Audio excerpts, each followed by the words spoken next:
अस्सलाम वालेकुम वरहमतुल्लाहि वबरकातुहू। उम्मीद करती हूँ आप सब खैरियत से होंगे इंशाल्लाह। रमज़ान करीम आ चुका है तो सब ने जो है इबादत में जो है ज़्यादा से ज़्यादा वक्त गुजारना है। अपने लिए भी दुआएं करनी है और मुझे भी अपनी दुआओं में याद रखिएगा। चलें जी, आज हम जो है ख़ते दीवानी में रा लिखना सीखेंगे और आपने अच्छे से प्रैक्टिस करनी है इसकी। ज़्यादा से ज़्यादा 15 मिनट तो आपने कैलीग्राफी को लाजमी टाइम देना है, ठीक है। तो सबसे पहले हम जो है स्ट्रोक्स देख लेते हैं ख़ते दीवानी के रा के। और आप सबका रिस्पांस देख के मुझे बहुत खुशी हुई है, आप बहुत अच्छा काम कर रहे हैं। तो उम्मीद करती हूँ कि इन जो कोर्सेज़ मैं करवा रही हूँ इनको कंप्लीट भी आप करेंगे इंशाल्लाह। चलें जी, ये हो गया हमारा पहला स्ट्रोक और ये दूसरा और ये हो गया हमारा तीसरा स्ट्रोक, ठीक है। इन स्ट्रोक्स की पहले आपने अच्छे से प्रैक्टिस कर लेनी है, उसके बाद जो है आप मुकम्मल लेटर लिखेंगे।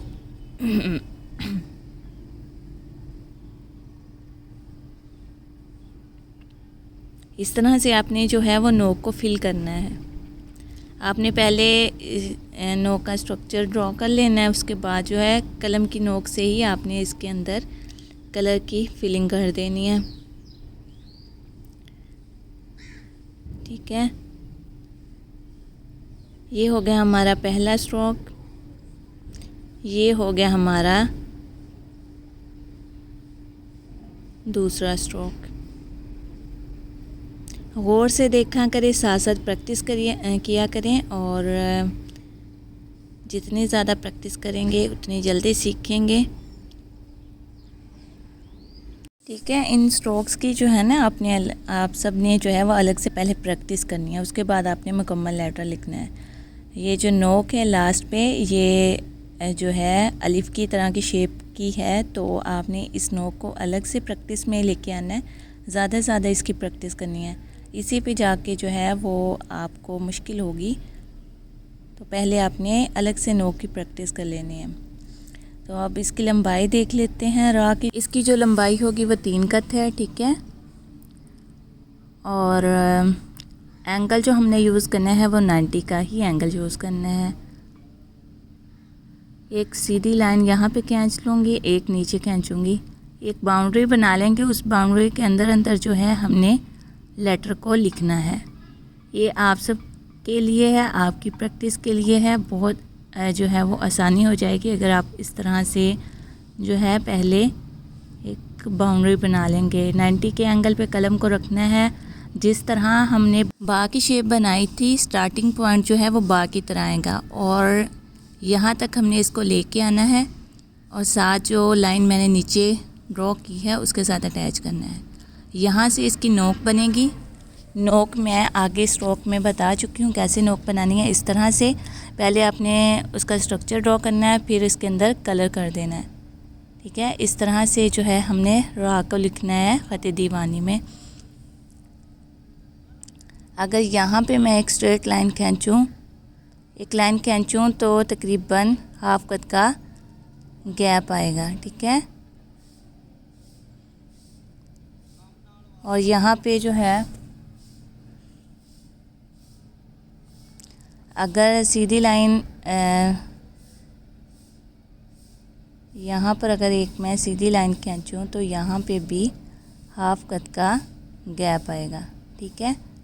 तो इस तरह से जो है वो आपने रा को लिखना है, रा की प्रैक्टिस करनी है।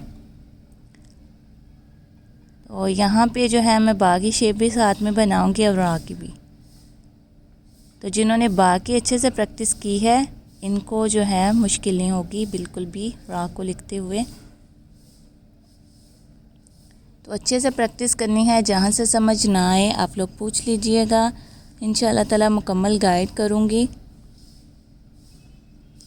तो दुआओं में मुझे लाजमी याद रखना है आप सब ने और कोशिश कीजिएगा कि कैलीग्राफी की प्रैक्टिस को जो है वो आप साथ साथ जारी रखें। अगर आप प्रैक्टिस छोड़ देंगे तो आपके हाथ में जितनी भी सफाई आई है वो कम होती जाएगी। तो प्रैक्टिस करना लाजमी है, ठीक है, ये हमने बा बनाया।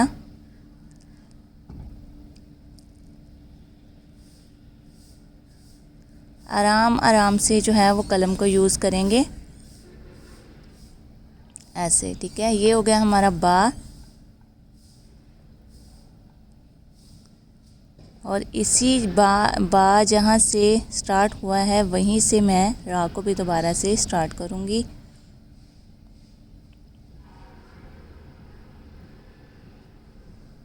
ठीक है, तो 90 के एंगल पे ही कलम को रखना है। और अब फ़र्क देखिएगा बा में और रा में।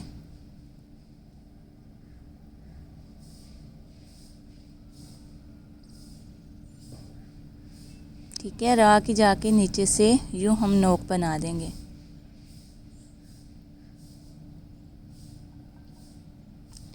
तो पहले स्ट्रोक्स की आपने प्रैक्टिस करनी है। जब स्ट्रोक बनाने आ जाएंगे फिर आपने मुकम्मल लेटर की प्रैक्टिस करनी है, वो भी ख़तों के साथ। ठीक है, और एक बाउंड्री बना लिया करें, उसी के अंदर जो है वो आपने लेटर्स की प्रैक्टिस करनी है।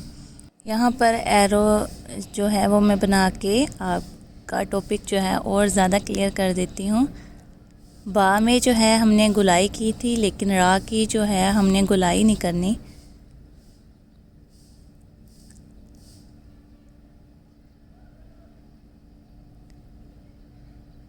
ठीक है,